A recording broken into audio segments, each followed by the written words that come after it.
Friends, welcome to ராமேஸ் அறுசுவை kitchen. இன்றைக்கி நம்ம சூப்பரான நான்வெஜ் லன்ச் மெனு எப்படி செய்கிறதுன்னு பார்க்கலாம். சிக்கன் பிரியாணி, சிக்கன் சுக்கா, ஆனியன் பச்சடி, ரசம், சுக்கா கிரேவி, ஒயிட் ரைஸ், இதுதான் இன்றைக்கி மெனு. தேவையான பொருட்கள் பார்த்திங்கன்னா சிக்கன் எடுத்துக்கோங்க. அப்புறம் வந்து மசாலா பவுடர், பிரியாணி மசாலா பவுடர் நான் ஃப்ரெஷ்ஷாகவே அரைச்சிக்கலாம். தனியா, கல்பாசி, சோம்பு, சீரகம், பட்டை, கிராம்பு, ஏலக்காய், அப்புறம் ஜாதிக்காய், அப்புறம் வந்து வத்தல் உங்கள் காரத்துக்கு தகுந்த மாதிரி. இதை வந்து எம்டி கடாயில் சும்மா வறுத்து நீங்கள் பொடி பண்ணி வச்சுக்கணும். இதுதான் அந்த பொடி. இந்த மாதிரி பொடி பண்ணி அந்த பொடி இந்த மாதிரி தாங்க பொடி பண்ணி வச்சுக்கணும்.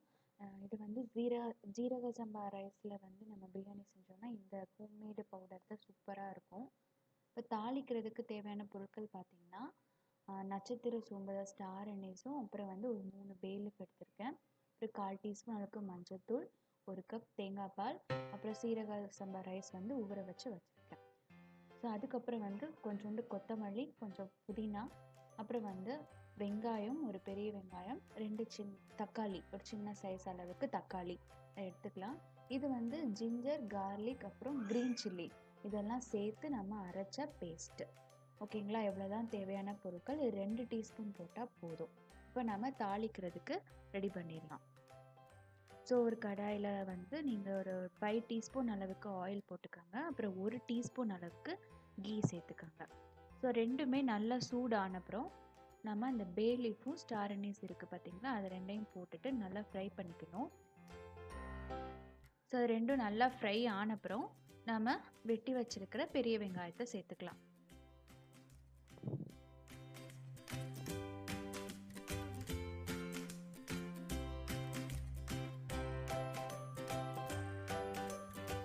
ஸோ இப்போ பெரிய வெங்காயம் வந்து நல்லா வந்து ப்ரௌன் கலரில் ஃப்ரை ஆகணுங்க. அப்போ தாங்க பிரியாணி வந்து சூப்பராக இருக்கும். ஸோ நல்லா ஒரு அதுக்கு 10 மினிட்ஸ் ஆகும். இல்லை நீங்கள் சீக்கிரம் ஃப்ரை ஆனால் கொஞ்சோண்டு சால்ட்டு சேர்த்துட்டிங்கன்னா சீக்கிரம் வந்து ஆனியன் வந்து நல்லா ப்ரௌனிஷ் ஆகிடும். பார்த்திங்கன்னா இந்த மாதிரி கலரில் நல்லா ப்ரௌனிஷ் ஆகிருக்கணும். ஸோ நல்லா ப்ரௌன் ஆன அப்புறம் நம்ம வந்து ஜிஞ்சர், கார்லிக், அப்புறம் சில்லி இதை சேர்த்து அரைச்ச நம்ம பேஸ்ட்டு அது ஒரு 2 டீஸ்பூன் போட்டுக்கலாம். ஃபுல் டீஸ்பூன்னா 2 டீஸ்பூன் எடுத்துருக்கேன். 2 டீஸ்பூன் போட்டுக்கோங்க. ஸோ அதுவும் நல்லா பச்சை வாசனை நல்லா போயிட்ட அப்புறம் நம்ம தக்காளி சேர்த்துக்கலாம்.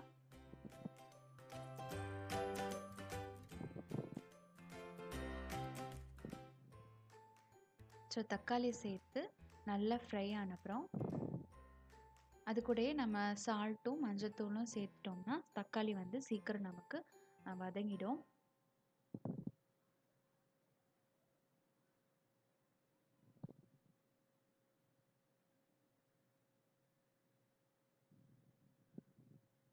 ஸோ ரெண்டும் சேர்த்தாச்சு. இதை சேர்த்துட்டு நல்லா வந்து நம்ம ஃப்ரை பண்ணிக்கணும்.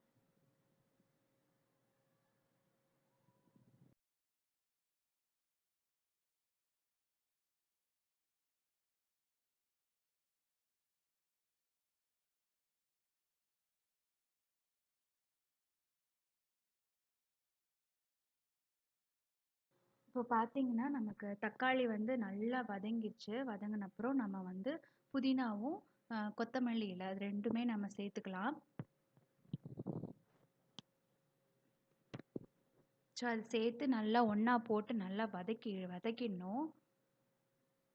ஸோ நீங்கள் வந்து இஞ்சி பூண்டு பேஸ்ட்டு போட்டப்புறம் வந்து கீழே நல்லா பிடிச்சிக்கும். நீங்கள் தக்காளி போட்டு வதக்கும் போது அது தானாகவே வந்துடும். ஸோ அதனால ஒரி பண்ணிக்க வேணாம். இப்போ வந்து நம்ம சிக்கன் சேர்த்துக்கலாம். இது கழுவினா சிக்கன். ஸோ நல்லா கழுவி வச்சுருக்க சிக்கனை நம்ம சேர்த்துக்கலாம். சிக்கன் சேர்த்துட்டு நல்லா ஒரு தடவை மிக்ஸ் பண்ணிடுங்க. மிக்ஸ் பண்ணிவிட்டு இப்போ நம்ம ஃப்ரெஷ்ஷாக அரைச்சிருக்கிற அந்த பிரியாணி மசாலா பவுடர் இருக்குது பார்த்திங்களா, அதை நம்ம போட்டுக்கலாம். இந்த 2 கிளாஸ் ரைஸுக்கு 2 டீஸ்பூன் அளவுக்கு போதும். உங்களுக்கு எக்ஸ்ட்ரா கலர் இல்லை நான் இன்னும் வந்து அது பத்தலை அப்படின்னு சொன்னிங்கன்னா நீங்கள் இன்னும் கொஞ்சம் சேர்த்துக்கலாம்.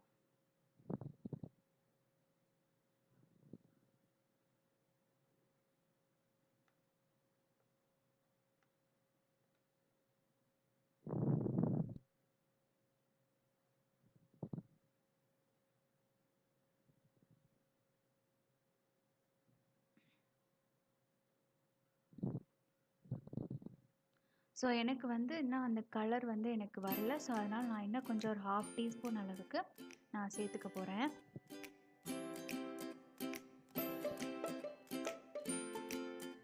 அவ்வளோதாங்க, முடிஞ்சு.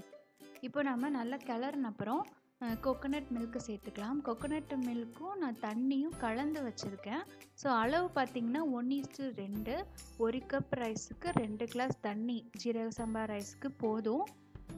ஸோ அதுவே அந்தளவே போதும். இப்போ வந்து நீங்கள் நல்லா மசாலாத்தூள் போட்ட அப்புறம் ஒரு 10 நிமிஷம் வந்து அதை சிக்கனை மட்டும் நல்லா அந்த இந்த மசாலாவோட வேக விட்டுருங்க. ஒரு 10 மினிட்ஸ் விட்டால் போதும்.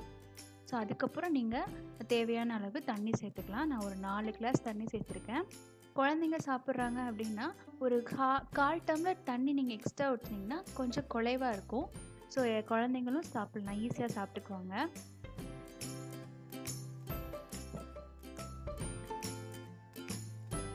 ஸோ தண்ணி சேர்த்து அந்த சைடில் மசாலாலாம் இருந்தால் அதெல்லாம் சேர்த்து ஒன்றா மிக்ஸ் பண்ணிடுங்க. மிக்ஸ் பண்ணிவிட்டு இது நல்லா பாயில் ஆகணும். பாயில் ஆன அப்புறம் நம்ம கழுவி வச்சுருக்கிற அந்த ரைஸை நம்ம சேர்த்துக்கலாம்.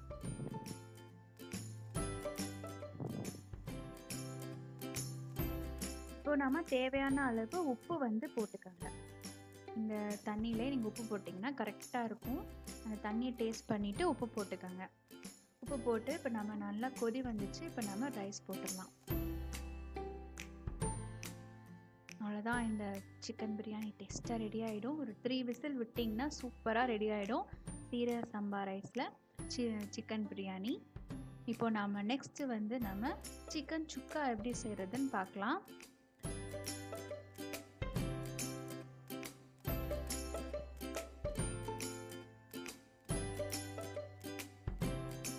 ஸோ சிக்கன் சுக்காவுக்கு வந்து நம்ம ஃபஸ்ட்டு வந்து கார்லிக் ஒரு 6 பல் பூண்டு எடுத்துக்கோங்க.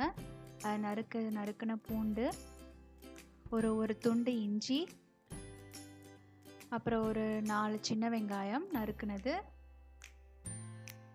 அப்புறம் வந்து பெப்பர், அப்புறம் சீரகம், அப்புறம் சோம்பு, அப்புறம் வந்து தனியா 2 டீஸ்பூன், அப்புறம் வந்து ஏலக்காய், கிராம்பு, பட்டை. இது வந்து நீங்கள் வத்தலை ஒரு 5 to 10 மினிட்ஸ் ஹாட் வாட்டரை நல்லா சோக் பண்ணிவிட்டு நீங்கள் அரைச்சிங்கன்னா சிக்கன் டேஸ்ட் ரொம்ப நல்லாயிருக்கும். கலரும் சூப்பராக இருக்கும்.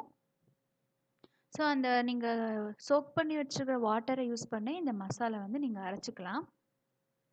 ஸோ அந்த மசாலா ரெடி ஆகிடுச்சு. சுக்காவுக்கு சிக்கன், கொரியண்டர் லீவ்ஸு, மஞ்சத்தூள், உப்பு இவ்வளோதாங்க. ஸோ ஃபஸ்ட்டு ஒரு கடாயில் ஒரு 4 டீஸ்பூன் அளவுக்கு எண்ணெய் ஊற்றிக்கோங்க. எண்ணெய் காஞ்சதும் கருவேப்பிலை சேர்த்துக்கலாம். கருவேப்பிலை நல்லா பொரிஞ்சப்புறம் நீங்கள் அரைச்சி வச்சுருக்கிற அந்த சுக்கா பேஸ்ட் இருக்குது பார்த்தீங்களா, அதை சேர்த்துக்கோங்க. நல்லா பச்சை வாசனை போகிற அளவுக்கு நல்லா சுருள அதை வதக்கணும்.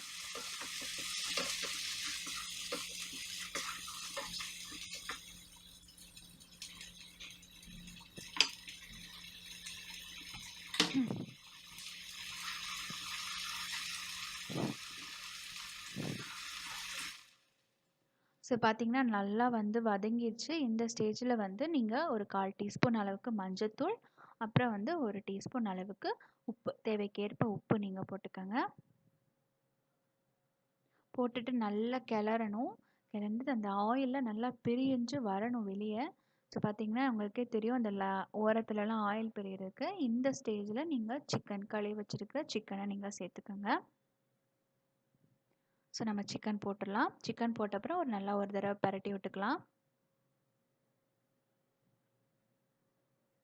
ஸோ சுக்கா வந்து ஈஸியாக செஞ்சிடலாம், ரொம்ப நேரம் எடுக்காது.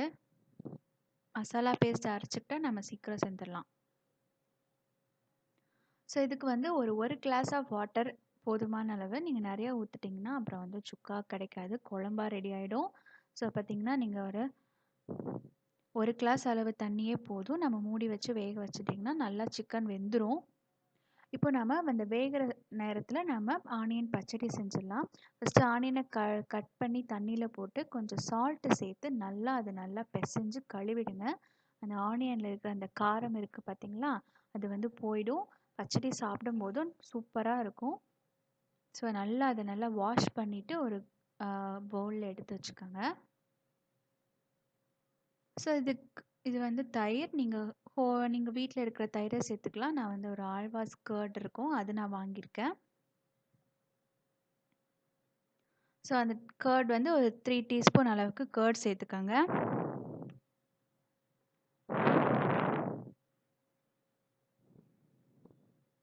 அதுக்கப்புறம் கொஞ்சோண்டு பச்சை மிளகா, நறுக்கின பச்சை மிளகா, அப்புறம் வந்து கொத்தமல்லி, அது 2ம் சேர்த்துட்டிங்கன்னா இதெல்லாம் உங்கள் காரத்துக்கு தகுந்தாப்புல. இதில் நீங்கள் கேரட்டை கூட துருவி சேர்த்துக்கலாம், தக்காளி சேர்த்துக்கலாம், இதில் சேர்த்துக்கலாம். ஓகேங்களா? இப்போ கடைசியாக நமக்கு ஆனியன் பச்சடி ரெடி ஆகிடுச்சு. இப்போ சிக்கனும் நல்லா வெந்துருச்சு. இந்த கிரேவி இருக்குது பார்த்தீங்களா, அந்த லாஸ்ட்டு கடைசியில் கிடைக்கிறது தான் சுக்கா கிரேவி. இது ரொம்ப நல்லாயிருக்கும். இட்லி, தோசை, பூரி, சப்பாத்தி எல்லாத்துக்குமே சூப்பராக இருக்கும். அந்த கிரேவி எடுத்துக்கோங்க. அந்த கிரேவி எடுத்த அப்புறம் நம்ம கொத்தமல்லி லீஃப் போட்டு நம்ம நல்லா கிளறி விட்டுடலாம். ஸோ டேஸ்ட்டான நான்வெஜ் மெனு ரெடி ஆகிடுச்சு. இந்த வீடியோ உங்களுக்கு பிடிச்சிருந்துச்சா சேனலை மறக்காமல் சப்ஸ்கிரைப் பண்ணுங்கள், லைக் பண்ணுங்கள், கமெண்ட் பண்ணுங்கள், ஷேர் பண்ணுங்கள். தேங்க்யூ ஃபார் வாட்சிங்.